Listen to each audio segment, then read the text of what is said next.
Welcome to Brian Johnson Official Stories. Have a wonderful day. After my car accident landed me in the hospital, my family group chat blew up, with photos from my sister's spa weekend. Nobody showed. Days later, still in my hospital gown, I opened my phone to 64 missed calls, and a message from my dad. "Call us back now. It's serious." I did. And then... It's strange how you can feel your life slipping out of your hands in complete silence. No screams, no screeching tires, just glass breaking and the airbag smashing into my face. 1 second I was thinking about dinner, rotisserie chicken or drive-thru tacos. The next I was upside down in my car, hanging from the seatbelt like a puppet, staring through a shattered windshield at a stop sign I never saw coming. Someone opened the door and asked if I could hear them. I nodded. Blood ran into my eye from a gash near my temple, and I remember tasting metal in the back of my throat. The rest is a blur. Sirens. Painkillers. The smell of iodine. It all bled into one long gray smear of time. When I woke up properly, I was in a hospital room that smelled like disinfectant and stale air. A nurse told me I had a dislocated shoulder, 2 broken ribs, and a mild concussion. Mild. That was the word they used. I couldn't even sit up on my own, but sure, mild. They said I was lucky? I didn't feel lucky. I felt forgotten. After they transferred me from the ER to a regular room, I kept waiting for my phone to light up. Someone had to know. Word travels fast in families, right? I figured maybe Dad got a call. Maybe Carly heard from someone. At the very least, I thought my mom would check in. I was wrong. My phone sat on the little hospital tray table for 2 days. Not a buzz. Not a ding. I didn't touch it until late on the second night. When I finally opened it, there were 27 unread messages, not from friends, not from coworkers, but from the family group chat. For one insane moment, I thought they knew. That they cared. The first photo hit like a punch. Carly, in a white robe, holding a champagne glass in one hand and flipping the peace sign with the other. The caption, "Spa time, baby!" That was followed by another. Her in a sauna. Then another, fancy sushi. Her nails painted. Her feet in rose petals. Her smiling under a green clay mask. Each one more oblivious than the last. Mom commented on nearly all of them. "So cute. You deserve it. Love you, sweetie." Dad sent a few thumbs up emojis. Not a single message asking where I was. Not one mention of the car. The accident. Me. I just stared at the screen. For a second, I honestly thought I was losing it. I'd told them about the crash, hadn't I? No, I hadn't. I was unconscious when they brought me in. The nurse had asked if I wanted to notify someone, and I said no. I think deep down, I wanted to see if they'd reach out without being prompted. They didn't. 3 full days passed. The only people who visited were nurses and a physical therapist who looked about 12 years old. He kept telling me to take deep breaths so my ribs wouldn't stiffen up. I did what he said, but every breath felt like someone was jamming a crowbar under my ribs. I lay there in that itchy hospital gown, bruised and alone, thinking about all the times I'd helped them. The late-night calls from Carly asking for money. Mom's credit card bills I'd quietly paid. Dad's car repair I covered last Christmas when he said money was tight. Every favor, just this once. I never hesitated. I was the dependable one. The fixer. And now? Nothing.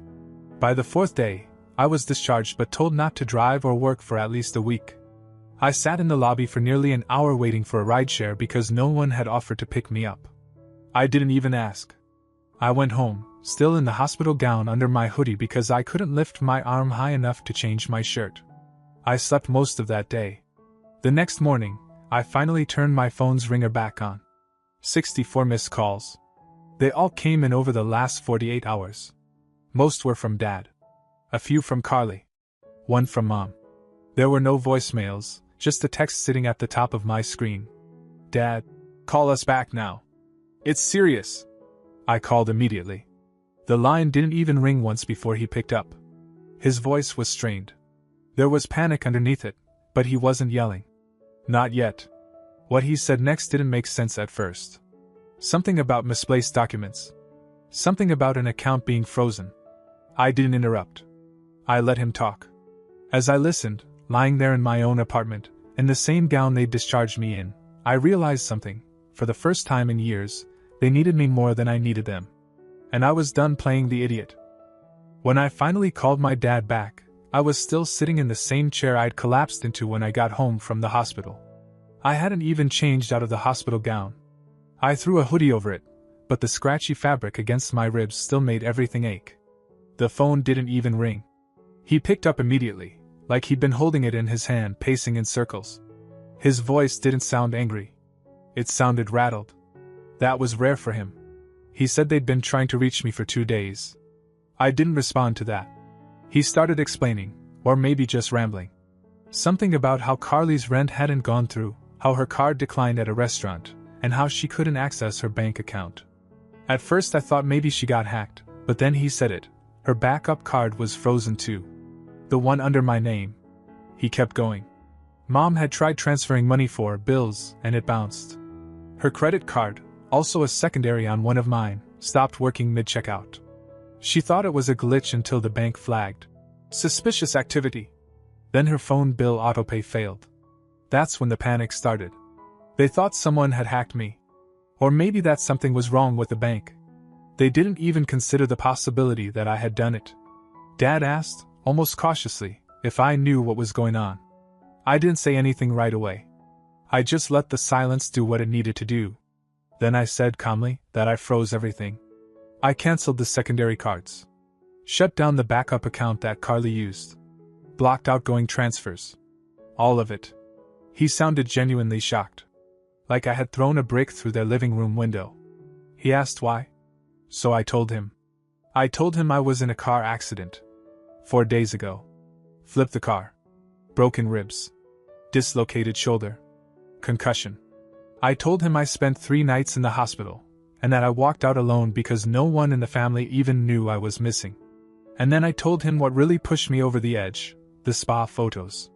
The group chat lighting up like a Christmas tree with champagne and sushi and hot stones and foot baths while I was hooked up to N4. I told him I saw all of it. And not one of them, not Mom, not Carly, not even him, had sent me a message asking where I was, or why I hadn't responded. I didn't need a parade. I just needed someone to care. He tried to recover. He said they didn't know. That if they had known, of course they would have come. I asked him why they didn't wonder why I went silent. Why no one thought to check in. I said point blank, they didn't notice because they didn't care. Not really. That's when he slipped into defense mode. He said Carly was dealing with a lot lately. That Mom had her own stresses. That the spa weekend was supposed to help Carly with her anxiety. He even said maybe I should have reached out. That was it.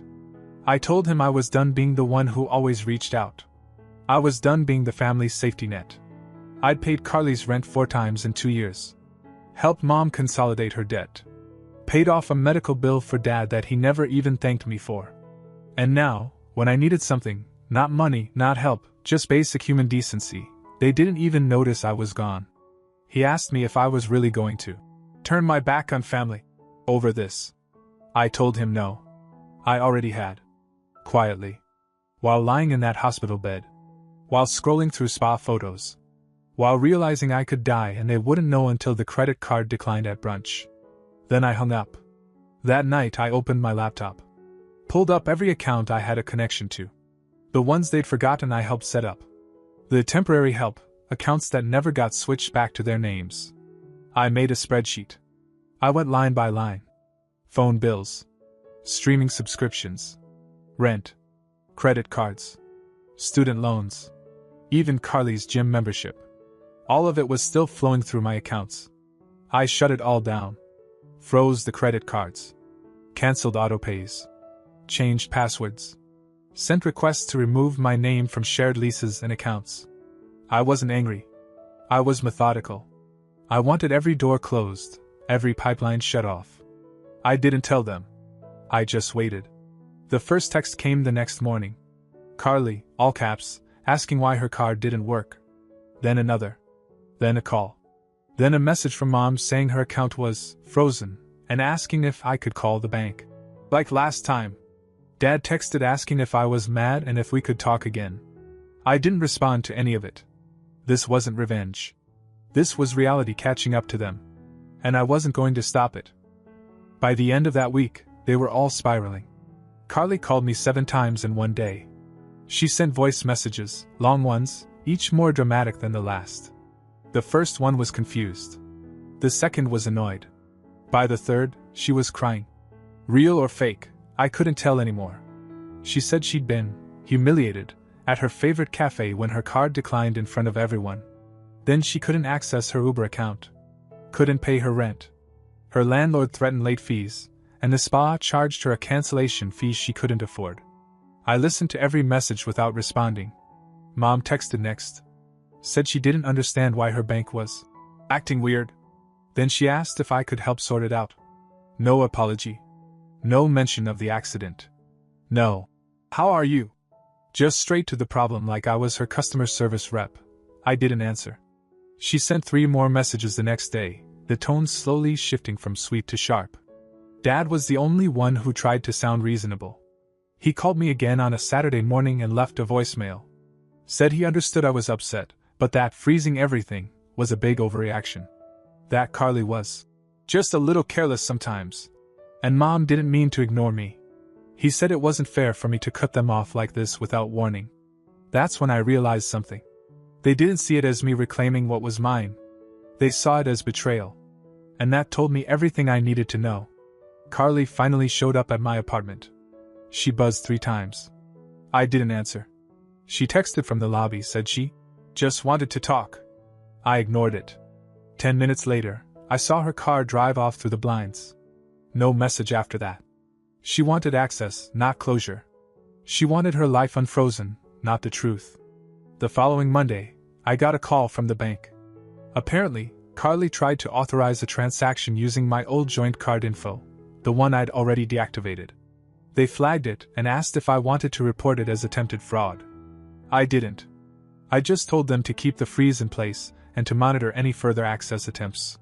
It was quiet for a few days after that. Too quiet. Then came the group message. Mom, can we please be adults and talk this out? No mention of what they did. No acknowledgement of the hospital. No recognition of how much they leaned on me. Just a polite-sounding guilt trip with a ribbon on top. I didn't reply. 2 hours later, Dad called again. I picked up this time. He didn't yell. He was careful, like he was walking on ice.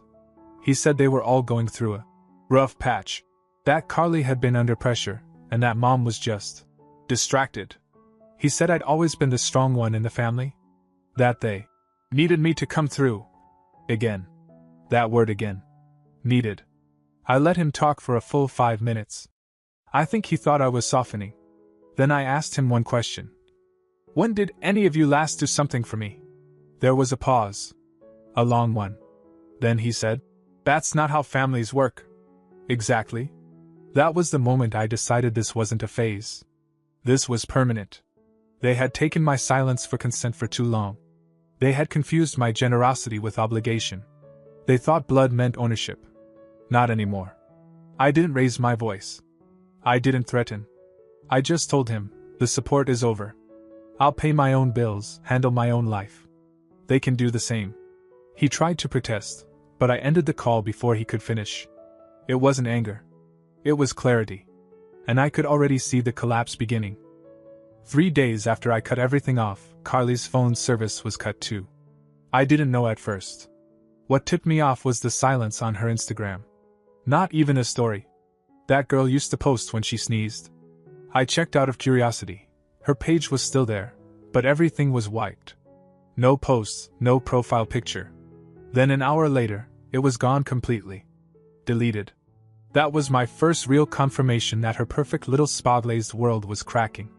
Mom, meanwhile, was doing what she always did, pretending. She started sending messages in the group chat again like nothing had happened. Cute article about fall soups. Who remembers this song? She sent a selfie with a pumpkin candle in the background, captioned, Getting cozy. No one answered. Not even Dad. Then a letter showed up at my apartment. Not a text. Not an email. An actual letter, in my mother's precise cursive. The envelope was thick. She always had a flair for dramatics. Inside was a 3-page handwritten note about how things had gotten tense, and how she hoped We could return to being a family again. She said she was proud of me. That I'd always been responsible. The glue. That she and Carly were going through something complicated and needed help. A temporary loan. Just until Carly's situation gets sorted. There was no mention of the accident. No apology. Just a pitch. She'd even attached documentation. A screenshot of Carly's bank account, negative balance, overdrawn $418.72. A printed credit card statement with nearly $3,000 in designer purchases, car payments, and a spa membership she apparently forgot to cancel. And at the bottom of the stack, a contract. I swear to God, they drew up a loan agreement.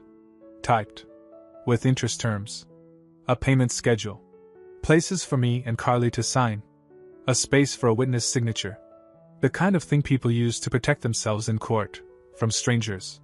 And they send it to me, the guy who paid her rent 6 times in silence. I sat with that letter for a long time. It wasn't just insulting. It was disturbing. Like they had completely detached from reality. I didn't respond. That same night, I heard a knock on my door, not a buzz. An actual knock. It was 9:30 p.m., and no one knocks on my door that late. I looked through the peephole. It was Josh. Carly's ex. I hadn't seen him since they broke up 2 years ago. I opened the door, and he looked awkward, like he already regretted being there. He said Carly gave him my address. That she told him I was going through something, and that she needed his help.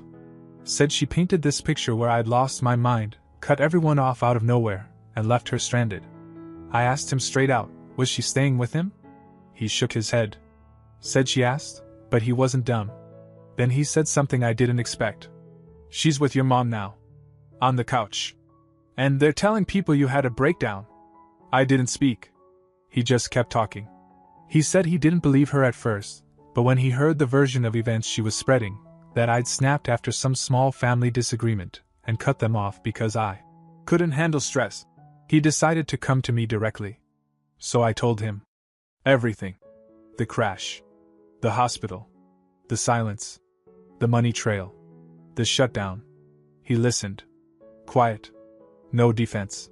No excuses for her. When he left, I thought that would be the end of it. But the next morning, he texted me a screenshot.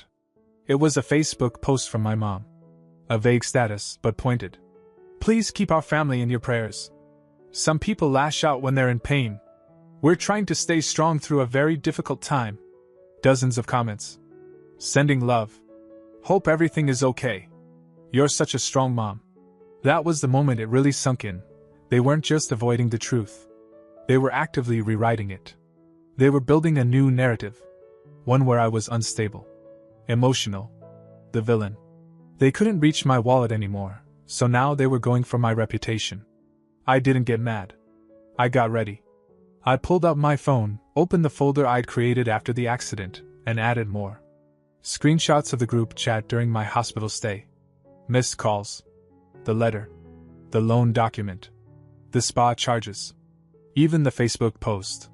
Then I sent them all. Not to Carly. Not to Mom. To Dad. No message. No context. Just facts. A few hours later, he called. I didn't answer. Then he texted. I didn't know.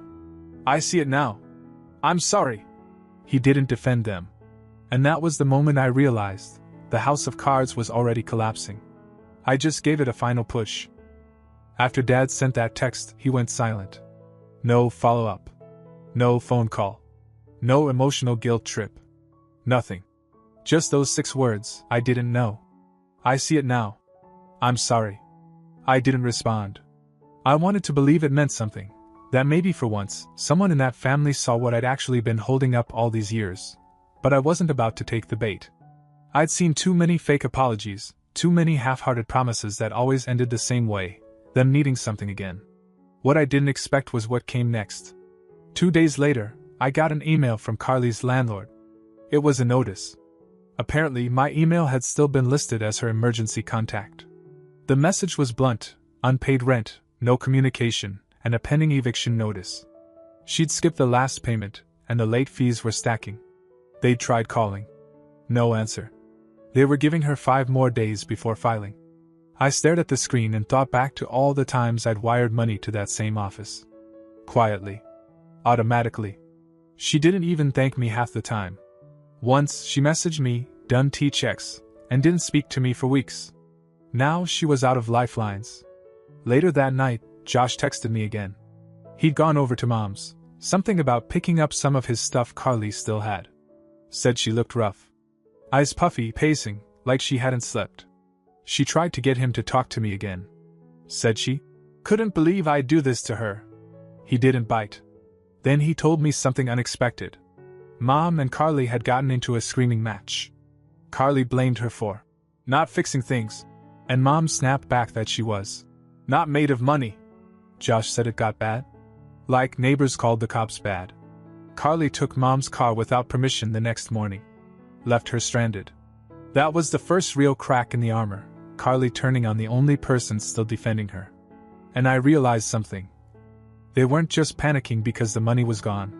They were panicking because their structure, their whole dynamic, was built around me silently carrying the weight. And when I stepped back, it wasn't just about bills. It was about identity. Without me funding the illusion, they had nothing solid underneath. I thought that would be the final straw. But I was wrong. The final straw came 3 days later. I came home to find an envelope shoved under my door. No stamp, no name, just a folded paper inside. I opened it. It was a single sheet, a screenshot, printed out. A bank transfer confirmation, from one of Carly's old Venmo accounts I forgot she had access to. It showed an attempt to send $900 from one of my backup bank accounts, one I hadn't touched in over a year. She tried to pull it off quietly. What she didn't know was that I'd already locked that account days earlier. The transfer failed. But still, she tried. She searched. She remembered that account and tried to hit it one last time. That was it. No more middle ground. No more hope for repair. I went to the police the next morning. I didn't press full charges, not yet, but I filed a fraud alert and had the attempt documented. Just in case.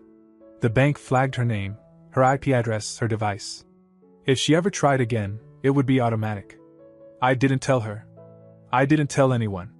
I just let it sit there, waiting. Like a tripwire. And then I blocked them all. Phone. Email. Socials. Group chat. I even locked down accounts they didn't know about, just to be safe. I shut every open door. The fallout kept unfolding on its own. Carly lost her apartment. Mom's utilities were cut off for non-payment. Their social circle started to shrink, too, probably tired of the drama. Dad? He stayed quiet. I think he finally understood the cost of siding with silence. And I didn't gloat. I didn't smile. I just lived. Quietly. Peacefully. For the first time in years, no phone buzzing at midnight. No sudden bank notifications. No guilt. Just stillness. They called it selfish. I called it freedom. It's been 2 months since I cut them off. No calls. No texts. No letters. Just silence, the kind I used to crave when I was in the middle of their chaos. Carly never apologized. Not for the fraud attempt. Not for the lies. Not for ignoring the hospital. The last I heard, she was crashing with a college friend in some tiny apartment downtown. She lost the car. She lost the apartment. Most of the friends she used to post about are gone. Turns out, being the fun one only gets you so far when you can't cover the bill anymore. Mom's still pretending. I know because my cousin sent me screenshots of a group post where she mentioned me again, some vague line about broken families and learning to forgive. Forgive what? Being the one person who finally said no? What she never got was that it wasn't about the money. It was about never being seen. I was their solution, their safety net, their quiet sponsor, but never a person. Never someone they thought could break. And I did break. Quietly. In a hospital bed. With no visitors and 27 unread spa photos. As for Dad, he stayed silent. Completely. That surprised me the most. I figured he'd try to rebuild something, even just to make himself feel better. But I think he finally understood what it meant when I didn't respond to his last message. It wasn't a threat. It was a closing statement. I moved last week. New apartment. New bank. New number. Left no forwarding address. I didn't even tell the cousin who tried to stay neutral. Not because I'm scared of them, but because this time, I'm not giving anyone access to my peace. The old Andrew would have kept the door cracked open. Just in case. The new one doesn't. I still keep the screenshots. The letter. The voicemail where Carly sobbed about, "How could you do this to me?" The Venmo transfer attempt. Not because I want revenge, but because I want to remember. Because here's what no one tells you. Sometimes, cutting off your family doesn't feel like a heroic stand. It feels like grief. Like mourning something that never existed the way you hoped it did. But every day, that grief gets a little quieter. Every day, my phone stays silent, and that silence feels a little more like safety. They spent years thinking I'd always be there. That they could burn the bridge and I'd still build another one. But they finally learned what happens when the bridge builder walks away, and takes every plank with him. And I learned something too. That family isn't who shares your name. It's who shows up when your world breaks, not when theirs does. And that no one, not even blood, has a permanent right to your kindness if they treat it like a currency to be spent. This wasn't revenge. It was survival. And for the first time in my life, I'm finally living.